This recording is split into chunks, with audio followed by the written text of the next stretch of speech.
for my wonderful and curious son Dimitri, who loves to ask questions, just like Charles Darwin. DH.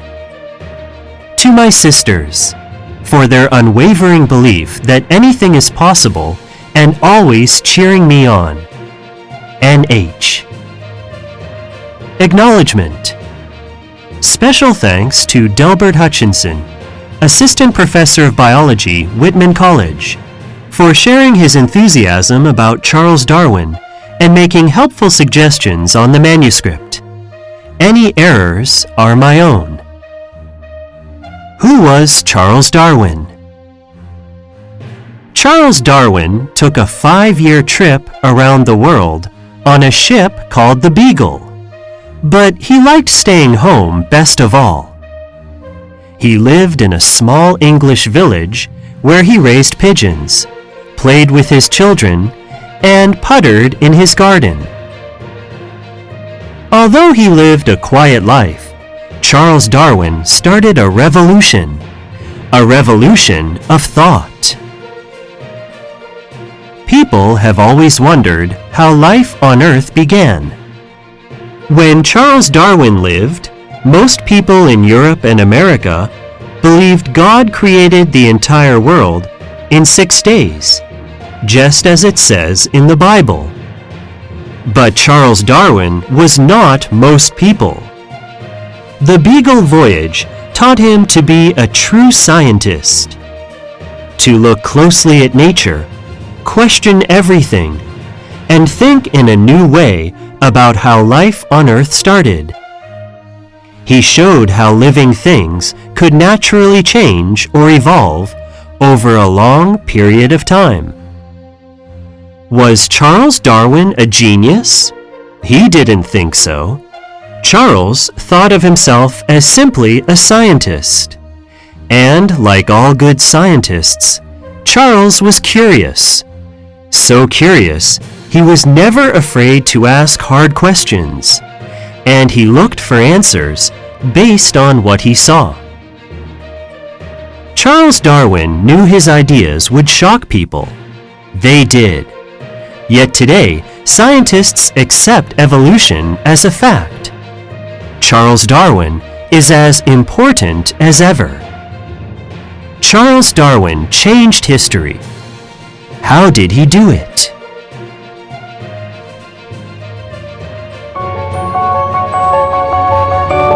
Chapter 1. An Ordinary Boy. Charles Robert Darwin was born on February 12, 1809, in Shrewsbury, a small village in England. His family was well off. His father was a respected, successful doctor. His mother, Susanna, was a daughter of Josiah Wedgwood, who owned a famous china factory. The Darwins lived in a large house called the Mount. It was near the River Severn. Charles loved his home. Even as a boy, he was curious about nature. He spent hours in the family garden. Once, his father asked Charles to count the peony blossoms in the garden. Charles counted 384 flowers. Already, Charles was learning to look carefully at nature. Charles liked climbing trees, watching birds, and taking walks.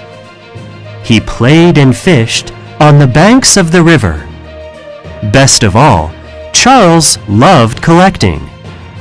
He collected stones, pebbles, and bird eggs. He made sure to take only one egg from each nest. When he wasn't exploring or collecting, Charles curled up with a book. Charles's mother died in 1817, when he was only 8. His 3 older sisters and older brother stepped in to help care for Charles and his little sister, Catherine. During this time in England, many boys were sent to live at school. When Charles was 9, his father sent him to nearby Shrewsbury School. Charles hated it. He didn't like sleeping in the crowded dormitory. He wasn't good at memorizing. Whenever Charles had to learn a poem, he'd forget it 2 days later. Charles also missed home. He was very close with his older brother Erasmus. He was glad his school was only a mile away. Sometimes in the evening, Charles would sneak out. Charles would race home to see his family and Spark, his dog. Then he had to run fast to get back before the school doors closed for the night. Luckily, he was a fast runner. At home, Charles and Erasmus had their own chemistry lab. The lab was in a tool shed in the garden. Charles loved doing experiments so much, his friends called him Gas. One day, Charles's teacher found out about the lab. He said Charles was wasting his time. He called the experiments useless. How wrong this teacher was. Charles's father hoped both his sons would find good, respectable professions. He wanted them to become doctors like him. Erasmus was sent to medical school in Edinburgh, Scotland. And since Charles hated Shrewsbury School so much, Dr. Darwin let Charles go too. He hoped that Charles would make something of himself in Scotland. In 1825, at age 16, Charles began taking classes at Edinburgh University. After watching 2 operations, Charles knew medicine wasn't for him. But partly to please his father, Charles kept going to classes. When Charles went home for the summer, he didn't dare tell his father how he felt about medicine. Instead, he spent all his time hunting and riding. Finally, after his 2nd year of medical school, Charles confessed that he didn't want to be a doctor. His father was angry. He worried that Charles would never amount to anything. What next? Charles had to have some profession, so Dr. Darwin sent him to Cambridge University. Charles would study to be a minister in the Church of England. Being a minister was a respectable career, and since many ministers at that time studied nature, it seemed a good choice for Charles. Charles still enjoyed science and nature best of all. His favorite hobby was collecting beetles. Years later, Charles recalled a funny story about his beetles. One day, he saw 2 rare beetles and grabbed one in each hand. Then, he spotted a 3rd new kind. He couldn't bear to lose it, so Charles popped the one in his right hand into his mouth. Suddenly, it shot out some bitter fluid. Yuck! It stung so much that Charles spit it out as fast as he could. He dropped the 3rd beetle too. After all that, he ended up with only 1 beetle. Charles's favorite professor at Cambridge was John Stevens Henslow. Professor Henslow taught botany, the study of plants. The two became friends and often took walks together. This friendship would change Charles's life. Surgery in Charles Darwin's time. I saw 2 very bad operations, one on a child, but I rushed away before they were completed. The 2 cases fairly haunted me for many a long year. Charles Darwin. In the mid-1820s, when Charles was in medical school, operations were still performed without anesthesia or painkillers. For centuries, doctors had searched to find ways to deaden the pain of surgery. They tried alcohol and substances from plants, such as opium from poppies. Sometimes they hit patients to knock them unconscious, but nothing really worked. Then, in 1844, Horace Wells, an American dentist, discovered that nitrous oxide could help prevent pain when someone's tooth was pulled. And in 1846, in Boston, a patient was given sulfuric ether, a gas during surgery. The surgeon removed a tumor from the man's jaw, and the man didn't feel any pain. A new world of medicine had begun.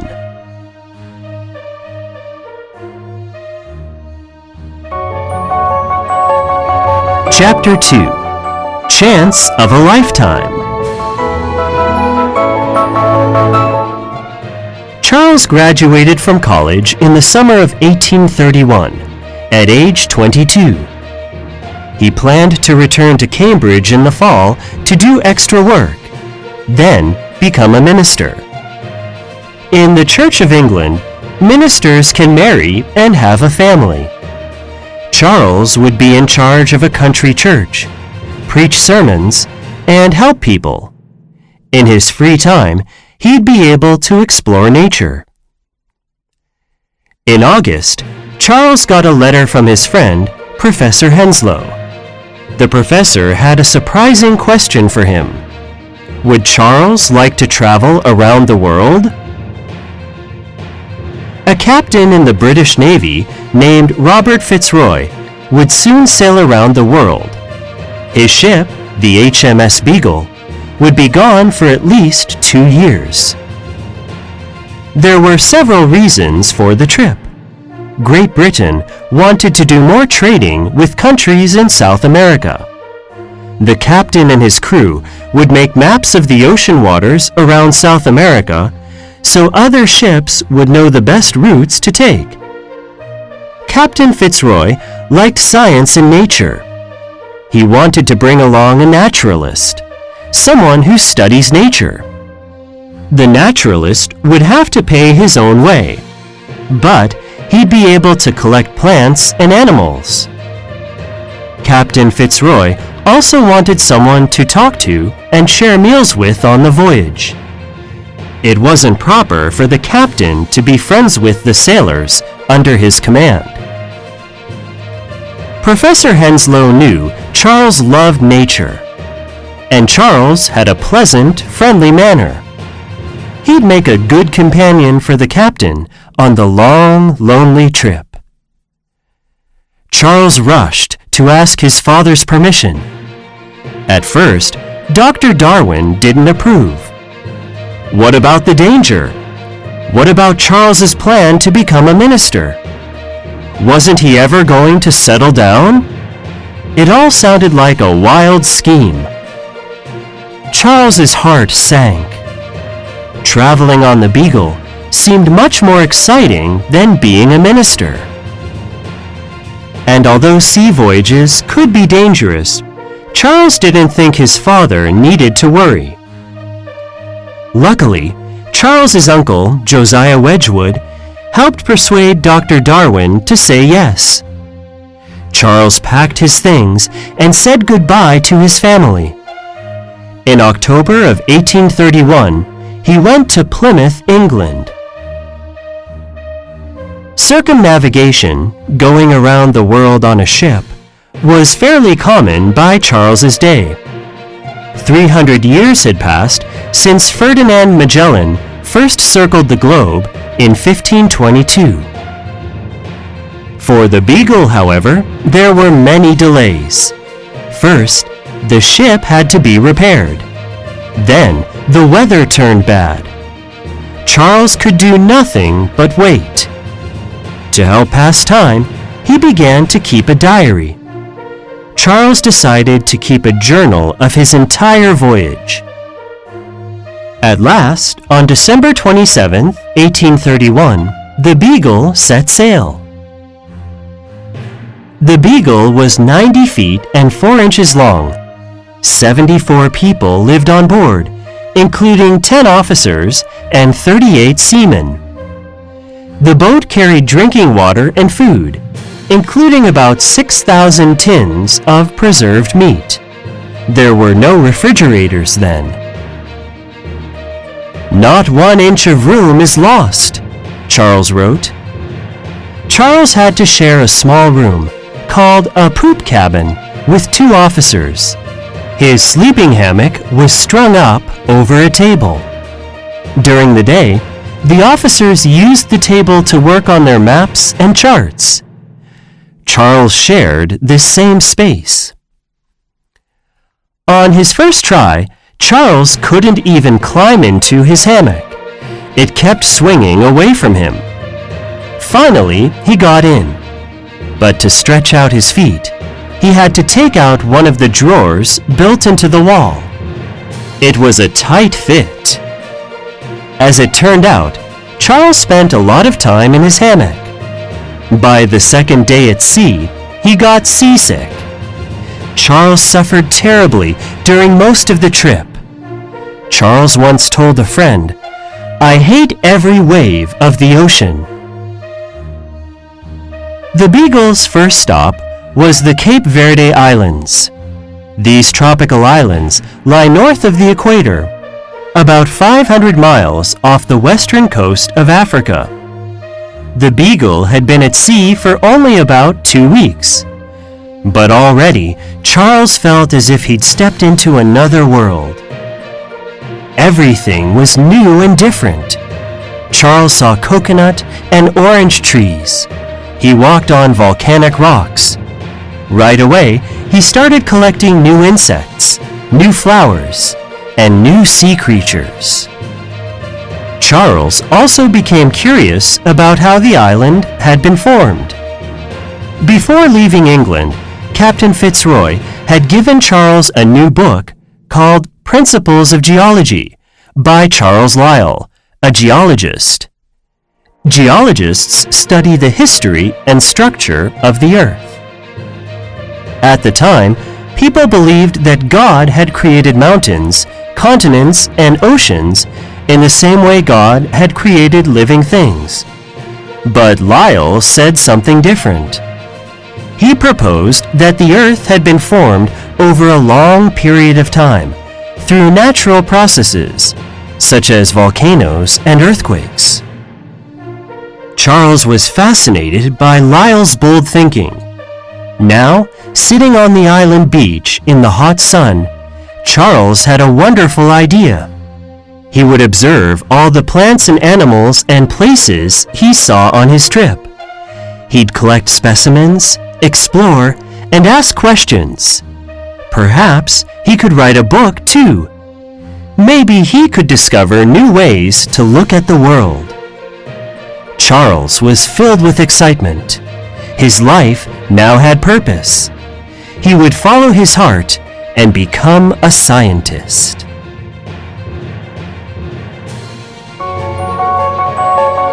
Chapter 3.